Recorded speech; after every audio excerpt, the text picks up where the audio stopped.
درود، روزتون بخیر باشه. میخوام که راجع به موضوع ابعاد صحبت بکنم. احتمالا خیلی شنیدین که میگن زمین داره از بعد 3 به بعد 5 میره، ولی این بعد 3 و بعد 5 چیه؟ یعنی چیه این موضوع که انقدر دارن روش اصرار میکنن؟ داستان چیه؟ ببینین، بعد 3 اون فرکانس آگاهی و احساسی ماست که درگیر در چاکرای ریشه. یعنی چی؟ یعنی با پول، سکس و بقا، با اینها هم هویت شده است، به شدت هم هویت شده و انرژی هاش به چاکراهای بالاتر نمیره، نمیتونه احساسات بالاتری رو با فرکانس بالاتر و سبکتری رو احساس بکنه. معمولاً آدم هایی هم هستن که خیلی با ایدئولوژی خاص خودشون هم هویت شدن و میخوان که دیگران رو هم کنترل بکنن تا مجبورشون بکنن دیگران رو هم به شیوه خودشون زندگی بکنن. این آگاهی بعد 3 هست. کسی که توی این آگاهی هست همه چیز رو در این دنیای جسم میبینه و هم هویت شدگیاش به شدت زیاده، احساسات منفیش خیلی زیاده، اغلب اوقات داره با اون احساسات منفی میگذرونه، کاملا با افکارش یکی شده و هیچ گونه آگاهی روی افکارش نداره. اگر ازش بپرسین که کی هست، خودش رو با همون اسم و فامیلی که به دنیا اومده و در این جسم داره زندگی میکنه با همون خودش رو هم هویت و یکی میدونه. هیچ درکی از ابعاد بالاتر، روح، انرژی و آگاهی های بالاتر نداره.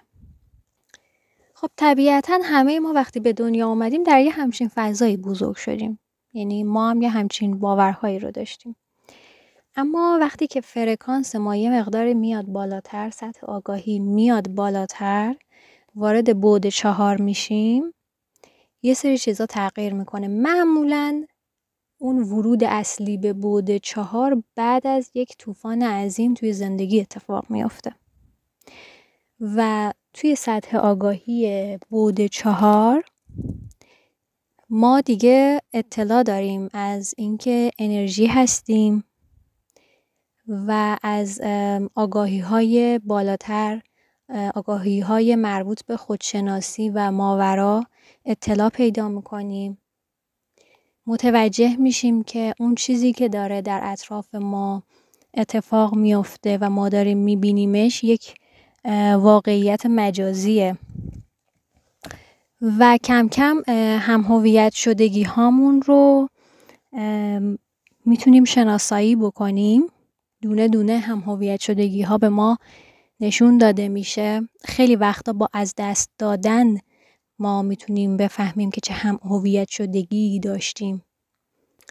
خب توی تجربه بعد 4 ما چون فرکانسمون بالاتر اومده، احساسهای بهتری رو هم تجربه میکنیم.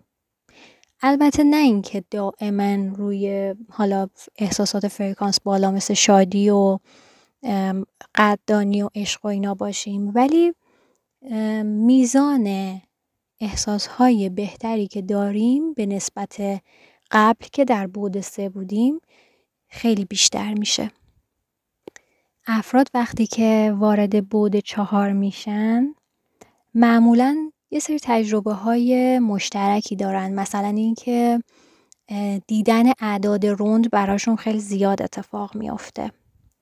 معمولاً مثلا وقتی ساعت رو نگاه میکنن اون ساعت روندیه. یا اینکه خیلی تمایل پیدا میکنن به سمت مدیتیشن و ذهن آگاهی و گیاهخواری.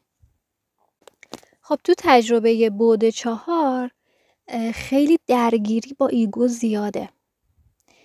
یعنی یه جاهایی ممکنه که ما احساس بکنیم که خب دیگه من خیلی تمرین کردم، الان دیگه باید حالم خوب باشه و آگاهیم بالا رفته، ولی مدام میبینیم که تو موقعیت‌هایی قرار میگیریم که متوجه میشیم نه هنوز باید روی خودمون کار بکنیم، هنوز هم هویت شدگی‌های زیادی داریم، هنوز من ذهنیمون خیلی فعاله.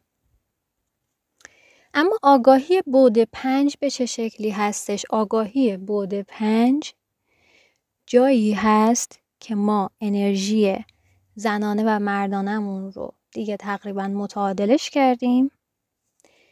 دیگه معمولا بیشترین احساس هایی که داریم احساس های فرکانس بالا هست، مثل شادی، مثل احساس آرامش، رضایت، قدردانی، عشق بی قید و شرط. و از اون تله ها و درد ها و رنج هایی که افکار برای ما می ساختن خلاص شدیم. کسایی که توی بعد 3 گیر کردن به احتمال زیاد روح‌های جوونی هستن که تجربه زندگی کردنشون کمه. روح‌هایی که کهن هستن تجربه زندگیشون زیاده، سطح آگاهیشون رو میتونن ببرن بالاتر و به خاطر همین میتونن وارد بعد 4 و 5 بشن. یا این مدلی بگیم که اصلا اومدن که وارد بعد 4 و 5 بشن.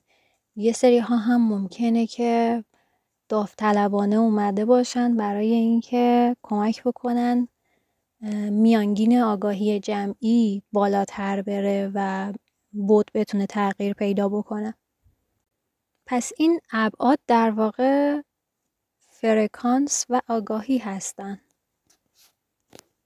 در زمان قدیم شاید همچین چیزی رو بیشتر به صورت فردی تجربه می‌کردن. یعنی مثلا بزرگانی مثل مولانا، بودا، اینا اومده بودن و خودشون به صورت فردی بیشتر تجربه می‌کردن و شاید مثلا تعداد کمی میتونستن ابعاد 4 و 5 رو تجربه بکنن. ولی الان تفاوتی که وجود داره اینه که یک جمع کثیری داره وارد بعد 4 و 5 میشه. اینا رو توضیح دادم که اگر جایی میبینین که راجع به بعد 3 و 5 دارن صحبت میکنن، به خصوص توی آسترولوژی، متوجه بشین که راجع به چی داره گفته میشه. خیلی چیز عجیب غریبی نیستش. شما به عنوان یه موجود الکترومغناطیسی دارین از خودتون انرژی ساطع میکنین. حالا اون فرکانسی که دارید ساطع میکنید جزو یکی از این ابعاد هستش. به این شکله.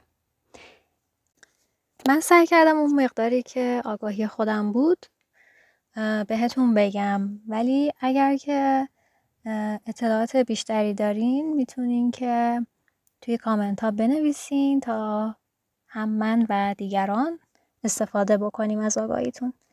ممنون. روزتون بخیر.